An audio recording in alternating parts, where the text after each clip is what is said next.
আমি তাদের নিয়ে এই কিছু কথা বলতে চাই, যারা ছোটকালের থেকে একসাথে বড় হয়েছো।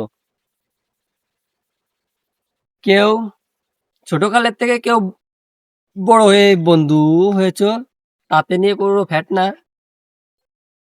আমারও বন্ধু ছিল, ছোটকালের থেকে আমরা একসাথে মানুষ হয়েছি। এখন আমরা বড় হয়েছি, এক একজন এক এক দেশে। কিন্তু আমি একটা জিনিস বুঝি না, আমার বন্ধুরা বাইরে, কিন্তু আমি দেশে। তারা কি পারে না আমাকে তাদের সাথে নিয়ে যেতে?